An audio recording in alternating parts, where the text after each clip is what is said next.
नमस्कार मंडळी, श्री स्वामी समर्थ सर्वांना। तर बघा, उद्या 6 जानेवारी आणि वर्षातील नवीन वर्षातील पहिलीच अंगारक संकष्टी चतुर्थी जी आहे तर ती आलेली आहे आणि आपल्याला उद्याच्या दिवशी खास करून आपल्या घरामध्ये काही उपाय जे आहे, सेवा ज्या आहेत तर त्या खास करून गणपती बाप्पांना प्रसन्न करून घेण्यासाठी करायच्या आहे। कारण की अंगारकी संकष्टी चतुर्थी जी आहे तर ती 6 डिसेंबर 2000 रोजी मंगळवारी येत आहे आणि हा दिवस अतिशय शक्तिशाली आणि खूप खास महत्वाचा मानला जातो। या दिवशी आपण जितकी सेवा करू तितके गणपती बाप्पा जे आहेत तर ते सुख, समृद्धी आणि ज्ञान प्राप्त करून देत असतात। त्यामुळे आपल्याला उद्याच्या दिवशी आवर्जून आपल्या घरामध्ये काही सेवा करायची आहे आणि खास करून एका झाडाचं पान आणायचं आहे आणि त्या पानांचा आपल्याला अतिशय अत्यंत प्रभावशाली असा उपाय करायचा आहे। आता हा उपाय कशा पद्धतीने करायचा, कोणत्या वेळेमध्ये करायचा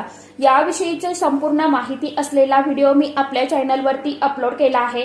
ज्यांनी कोणी बघितला नसेल त्यांनी आवर्जून बघा। आता हा व्हिडिओ कसा बघायचा आहे तर खाली तुम्हाला जो त्रिकोण दिसतोय ना तर त्या त्रिकोणवरती तुम्हाला क्लिक करायचं आहे, म्हणजे त्या व्हिडिओची लिंक जी आहे तर ती तुम्हाला मिळून जाणार आहे। तर अशा पद्धतीने तो व्हिडिओ नक्की बघा आणि सर्वांनी आवर्जून उपाय नक्की करा। तर चला सर्वांना श्री स्वामी समर्थ।